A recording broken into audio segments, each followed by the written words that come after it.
Hello बच्चों, welcome. यहाँ पे हम क्वेश्चन देखते हैं। A relation R on the set of complex number defined by z1 relate z2 is z1 minus z2 upon z1 plus z2 is real, then which one of the following is not true? First है r is reflexive, r is symmetric, r is transitive, r is not equivalence। ठीक है, पूछा कि कौन सा true नहीं है ये पता करना है। तो चलिए यहाँ पे क्वेश्चन के ऑप्शन से पता तो लग ही रहा है कि हमें रिफ्लेक्सिव, सिमेट्रिक और ट्रांजिटिव की बात करनी है।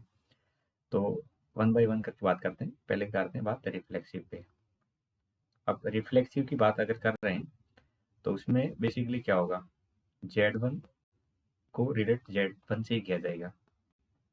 ठीक है, तो इफ Z1 रिलेट है Z1 के साथ में, तो हमारे पास में कंडीशन क्या निकल के आएगी, Z1 minus Z1 upon Z1 plus Z1, ये क्या आ जाएगा जीरो। और जीरो एक पार्ट क्या है, विच इज रियल। ये क्या रियल है। अगर ये ट्रू है इसका मतलब ये रिफ्लेक्सिव है। So relation R is reflexive, क्योंकि ये जीरो निकल के आ रहा है, ये ट्रू है।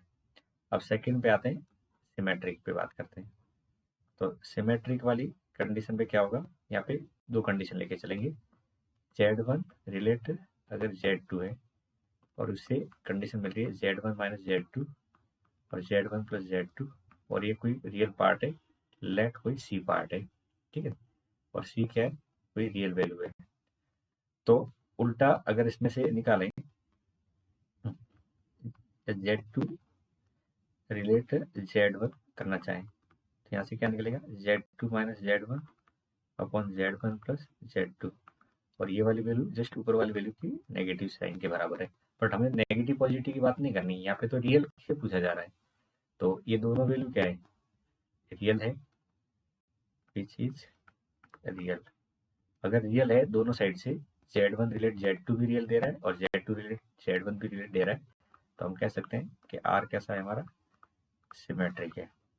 R कैसा है, सिमेट्रिक है। ठीक है, अब नेक्स्ट क्या करना है, ट्रांजिटिव की बात करनी है। तो ट्रांजिटिव में कितने आपको यहाँ पे कॉम्प्लेक्स नंबर लेके चलने पड़ेंगे, 3। तो यहाँ पे बात करते हैं ट्रांजिटिव के लिए। ठीक है,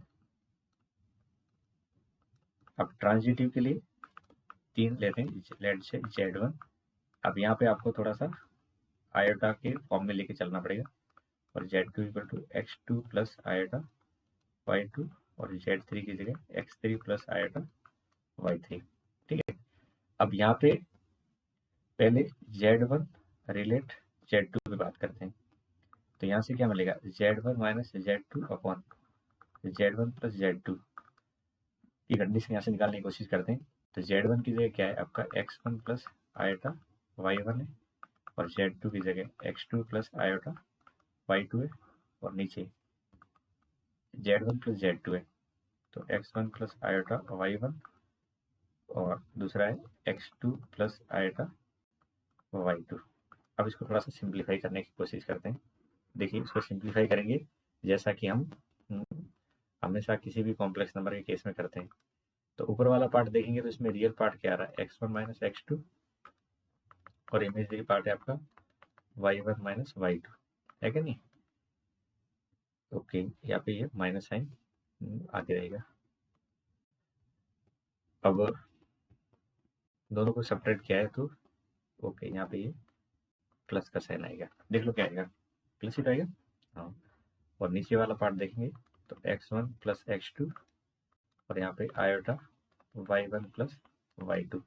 अब यहाँ पे कॉन्जुगेट से ऊपर नीचे अगर मल्टीप्लाई कर लिया जाए तो कॉन्जुगेट क्या बनेगा, x1 प्लस x2, ये माइनस y1 प्लस y2, और नीचे x1 plus x2 minus iota y1 plus y2।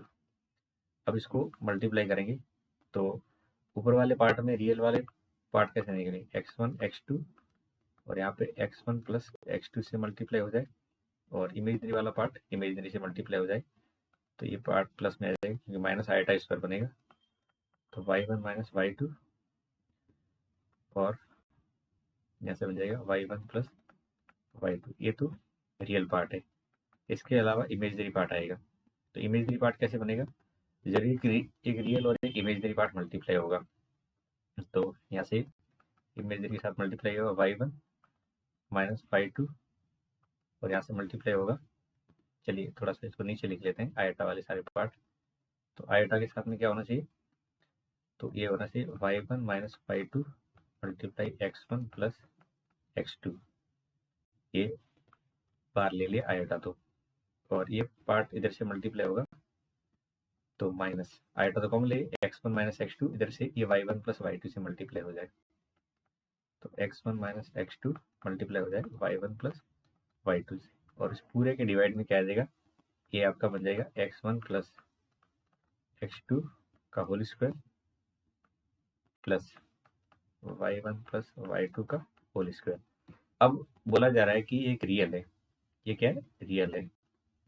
अब ये रियल कब होगा, दिस इज रियल, ठीक है। अब रियल कब होगा, जब किसी कॉम्प्लेक्स नंबर का इमेजिनरी पार्ट क्या आ जाए, जीरो आ जाए, ठीक है। अगर किसी कॉम्प्लेक्स नंबर का इमेजिनरी पार्ट जीरो हो जाए तो हम क्या बोलते हैं, उसको रियल बोलते हैं। तो यहाँ पे इमेजिनरी पार्ट कैसे बन रहा है, ये y1 माइनस y2 और x1 प्लस x2, ये आई के कॉफिशिएंट से बन रहा है या आई के आयोटा के मल्टीप्लीकेशन वाले पार्ट से। तो यहाँ से मैं देखूंगा तो ये y1 minus y2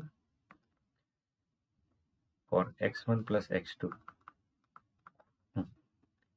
minus x1 minus x2 और y1 प्लस y2, इसको बेसिकली जीरो बनना पड़ेगा, तभी ये पूरा रियल नंबर एक, सॉरी कॉम्प्लेक्स नंबर एक क्या बन जाएगा, रियल नंबर बन जाएगा। अब इसको जब सिंप्लीफाई करेंगे तो देखो y1 x1 ऐसे मल्टीप्लाई कर रहा हूँ plus y1 x2 y2 x1 और माइनस y2 x2। अब यहाँ से इसको सामने ले जाएगी, मल्टीप्लाई करेंगे तो x1 y1 x1 y2 और x2 y1 और लास्ट में हो जाएगा माइनस x2 y2, ठीक है। अब देखो से यहाँ से x1 y1 कट जाएगा और ये y2 x2 ये वाला पार्ट कट जाएगा।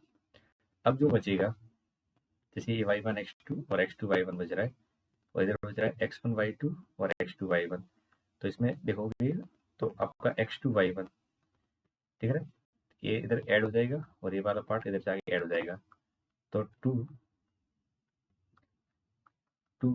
y2 x1 equal to 2 x1 y2, यहाँ से 2 से 2 गया तो बेसिकली क्या कंडीशन निकल के आ रही है मेरे पास में, ये निकल के आ रही है,